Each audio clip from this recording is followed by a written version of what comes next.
Hey everybody, this is Don from Wizard Tower Games. Thanks for tuning into my video tonight. I apologize about the lateness of it. I have been absolutely swamped today getting some last minute things around for this game. We're going to talk today, this update here on Kickstarter and on my YouTube to talk about the cards. We're going to show you a variety of the card types. We're going to explain what they are, how the cards interact with each other.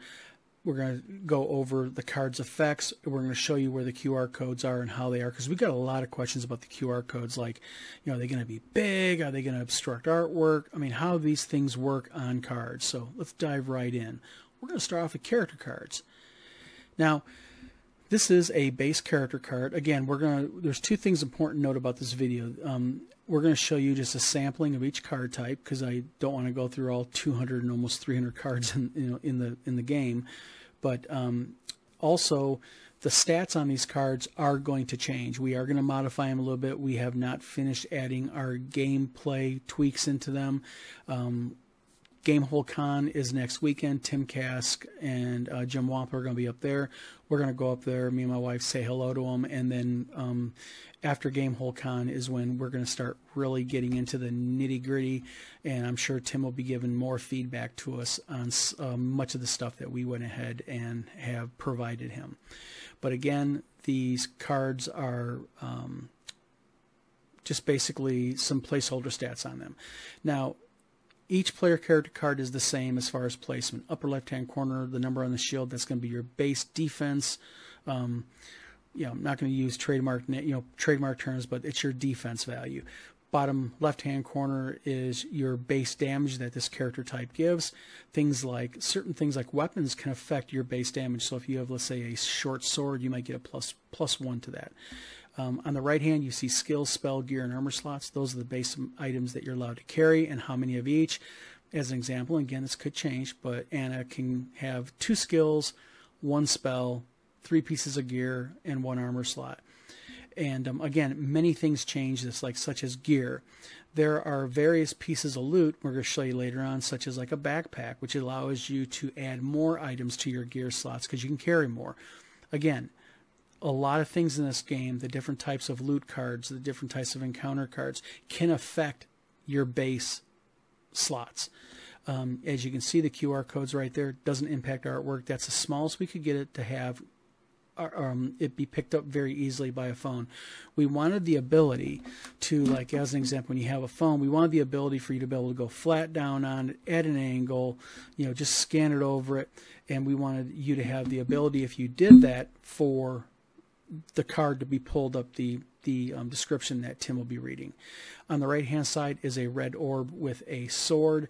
Again, this is matching color for a reason. We'll get in later on when you see some of the encounter cards, but that's your base attack modifier of value.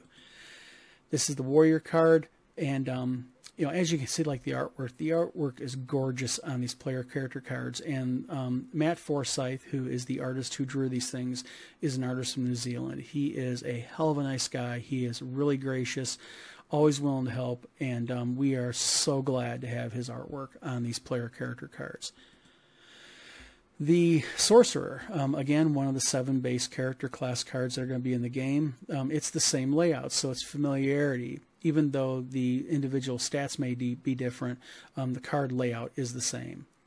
Now, let's talk about attribute cards. Now, the attribute cards, there's a total of 18 of them in the deck, and these are very important because the attribute card, basically what that does is that gives you some more base stats for dealing with other types of things. There's only 18. What you will do is when you pick your character card, you will choose randomly and blindly an attribute card. This is the attribute card. As you can see, it's got magic, agility, and health. Those are the 3 main modifiers, because those are, besides attacking things with melee combat, a sword or pole arm or an axe or maybe an iron crowbar you find in the dungeon, you will also deal with things like magic, such as a monster maybe casting a spell at you, or other types of magic. There's magical traps. Agility affects many things, like, do you avoid a trap when you set it off? If you're going to pick a lock on a door, your agility is going to determine your rate of success for picking that lock. Maybe you're going to try to crawl over a crumbling bridge, rotted old bridge over a pit. Your agility can affect that. Health. a lot of things are happening, such as there just might be a monster in here that shoots poison arrows out of its hands. Never know. Again, if you get struck, you might have to do a health save to determine whether or not you take a really serious effect from the poison or something very minor. Things like drinking a potion. Well, you know what? This is a dungeon. That potion's been sitting in the dungeon for quite a while. It might not be good still. It might be past its expiration date. You never know. Life bonus. Every character will roll 4d20 to determine their life points. You will track your life points on a player character sheet, and we're going to talk about player character sheets here later on in this video. Base XP. Now, you do track XPs in this game because in order to up in a level, you have to have 200 XPs in order to bump up in a level. Now, what happens when you bump up in a level? When you bump up in a level, you will pick basically a level attribute card. And what the level card is it'll explain to you that whether or not you get a bonus to certain types of attributes, whether you get a bonus maybe to be able to carry more equipment. All these level cards are different. But also something that's fairly critical with levels is whenever you jump a level, whenever you gain a level, you also gain another skill. So again, we're trying to keep a really heavy role-playing game feel to this game. Now, skills. There are a lot of skills in this game. Skills help you improve in certain things, such as this skill card, picking locks. Now, real quick, you're going to notice something. Every single card type has a different card-colored border. And the reason why we did that is just because if you get things mixed up on the table, they'll be very easily to sort out instead of having everything look the same.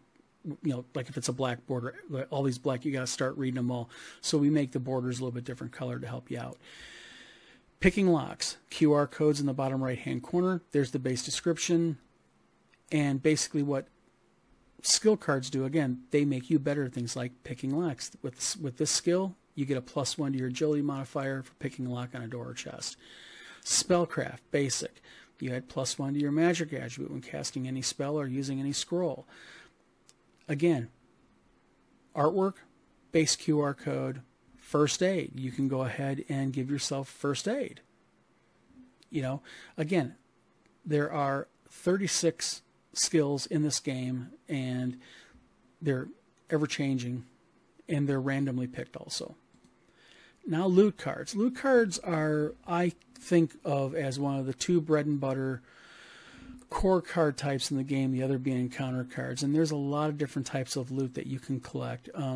Gold, as an example. Now, gold comes in handy when you're dealing with certain types of NPCs, because when you are in this dungeon, you might run into a non-player character, and non-player characters, if you're willing to pay their price, or if you can pay their price, what ends up happening is they not only help you, but they can help you do things like there's player characters who are really good at picking locks. There are player characters who are really attuned to traps. So if you roll and you hit an encounter and there's a trap, you get a bonus modifier for it. Things like the backpack, like we were talking about earlier.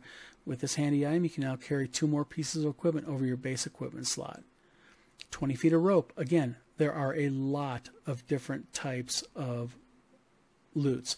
There are weapons. There is armor. There are magical items. There are scrolls. There are potions. There are handy items throughout the dungeon that you can use if you want to save them for different things you run into inside of the dungeon.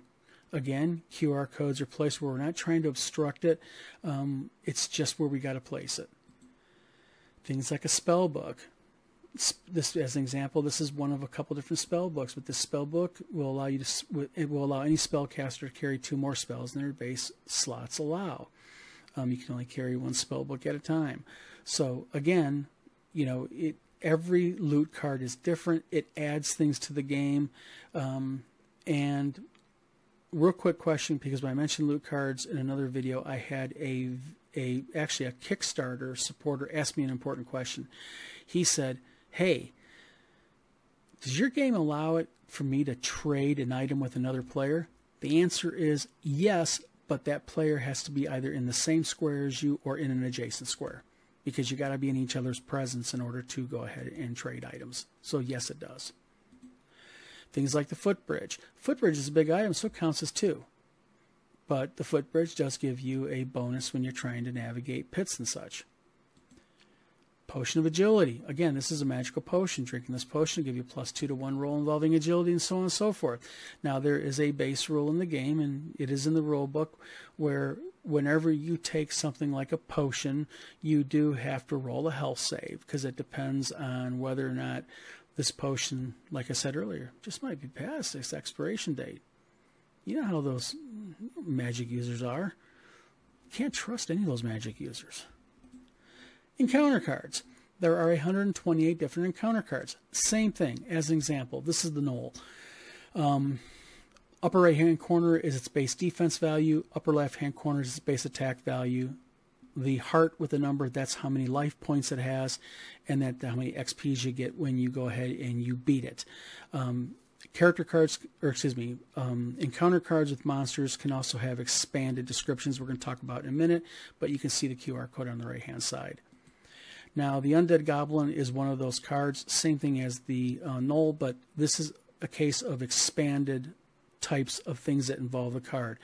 As an example, when the Knoll's attacking you, if you fail your defense roll and he hits you, then you got to roll a health save.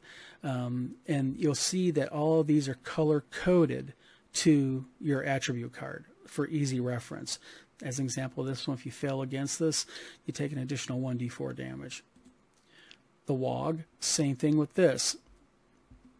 It casts only one spell. If you get hit, as an example, this one, you end up having to switch out your player character card, or excuse me, your attribute card. My apologies, it's late. Same thing with Slime. Different types of attributes means they affect different attributes. They have different ways that they interact with the player. And again, keep in mind, these stats are not permanent to the cards. I just wanted to show you a sampling of the cards. You can run into, as an example, an encounter, you can be surprised. When you're surprised, you go ahead and lose your reaction modifier. Now, this is really interesting because what is a reaction modifier? Whenever you, as an example, go to a space and you roll the dice and you have to pick an encounter card, and we're going to show you the board here in a little bit, and you'll see what I'm talking about. What happens is if you choose a creature that's doing some type of melee combat with you, then you have to roll essentially it's basically a reaction modifier. And what that is there's a base stat. It goes against your agility. If you fail it, then the monster attacks first. If you don't fail it, then you attack first. Disease. You can catch diseases in this place. Trust me, it's cold, wet, and dirty in that dungeon. You never know what you're going to run into. Could run into a disease. Again, there are so many different kinds of encounters in this game. It's just not a hack and slash. You just aren't going to run around killing monsters. You're going to have to deal with things like diseases. You're going to have to deal with traps, all kinds of such. You're going to meet NPCs. Again, possibly you could meet Angus Rog. Basically, Angus requires not gold. He wants one of your loot items. Excuse me. So NPCs can bring something to the table for you to help you, but sometimes they're expensive, sometimes they're not, based on what they can do. You also run into traps, like the crevasse.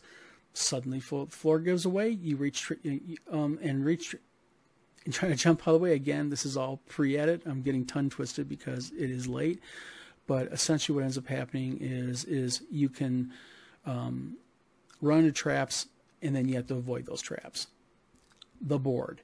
Now, the board is something really cool, and that is, this is the board. What you will see is, as an example right here, every time you make a roll, and you'll use the 1d4 to move, you will roll, stop in your square, and then you'll run on this encounter roll. 1 to 5, you'll pick a loot card. 6 to 15, you'll have an encounter, and then 16 to 20, you just may find nothing. Moving around, and this is another thing about the board. As you can see, it's basically an open crawler. You can go anywhere that you want to. You don't have to follow like a little train ride through the board. You can go where you want. You can venture where you want to. Again, it is all self-driven. If you want to team up with another character and you two kind of want to follow each other, you can do that. If you want to go ahead and just go off on your own, then do it. The object, though, is to collect the 7 artifacts. And you'll see, like as an example, these artifacts. There is one right here. You will see another one right here. There's one here, one there. There's a total of 7, and the object of the game is to collect all 7 of them and then get out alive. This is the base box packaging for D20 Delving. This is what the artwork in the box is going to look like. Again, the artwork is by the very talented Matt Forsyth. Thank you very much, Matt. And the Krampus pack. For those of you who opted to get the Krampus pack, you're going to get 3 limited edition figures, 3 matching character cards, 18 limited edition encounter cards, 18 limited edition loot cards, and a limited edition dice set. This is a real cool little add-on. I checked the other day, and we didn't have many of these left, but that will be shipping with the game. Now, I have nothing really against meeples. I call it no meeple zone because I'm trying to be funny. I like meeples. I think there's all kinds of different cool meeples, but we are going to go with 3D generated figures. So your box is going to have 7 nice 3D figures in them. Now, important notes. What does the box contain? Well, it contains a 28 by 19 expandable game board, 6 3D character tokens, and I'll correct that, make that 7. There'll be 7 character cards, 12 player character record sheets. And real quick note about player character record sheets. We know you guys are going to use these, and you guys are going to need them. When the first game ships out the door, we are going to have a special website at d20delving.com. That's going to be live here probably tomorrow or Tuesday at the latest, and you're going to be able to download for free character record sheets via PDF, and you can print them off as many as you want. That way, if you use what's in the box, you can never have to worry about not having enough, because you can come to our website, and frankly, thank you very much for purchasing the game. We print off as many as you want. You're going to have 128 encounter cards, 90 loot cards, we added a few, 42 artifact punch-out chits, because you got to collect all of the artifacts. And then there's going to be 18 attribute cards, 36 skill cards. It comes with a D20, D8, 6, and a D4 for things that you're going to need for the dice for the game. There is a nice backstory to it. There is a quick setup sheet, a single player instruction, because you can play this single player, and also there is a full color rule book. Now, important notes. Again, player character record sheets, they download for free. Shipping will happen on time, like we said in our Kickstarter. We guarantee it. And cards are, like, I had some questions about what are the cards made of. They're made of 320 GSM black core. It is the same stuff that Magic the Gathering cards are made of, cards like Pokemon and such. We didn't skimp on the cards. The board is made of heavy chipboard, and that is our update on D20 Delving. We know that there are a lot of games on Kickstarter, and we know that you're entrusting your money, your faith in us, and we're not going to let you down. Again, we had an individual come into our Kickstarter attempt to spam our Kickstarter. He does own another game company. I think it's tacky for him doing that, but he's his own person, I guess. He does what he wants, but we're going to basically, we're going to slay the troll, so to speak, by doing one thing for everybody. If you pay attention to our Twitter, our Facebook, and our TikTok we just fired up, this is probably going to be the most publicly, basically validated and covered production of a board game that has ever been on Kickstarter. And the reason why I say that is because we're going to do it. We're going to do many videos, and we're going to show you how we make the cards, how we print them, how we cut them, how we do the boards. How is a board made? How is it wrapped? How is it cut for fold? How is it folded on the folding machine? There's a lot of things that we're going to show you. We're going to take you along into our workshop like you're standing next to us, and we're going to show you how a board game is made. So this is Don from Wizard Tower Games. Thank you for tuning in to my video. Thank you very much to everybody who supported us. Thank you very much to everybody who even just maybe even did a share or a comment or whatnot. And thank you also to all the playtesters out there who really made this game what it was.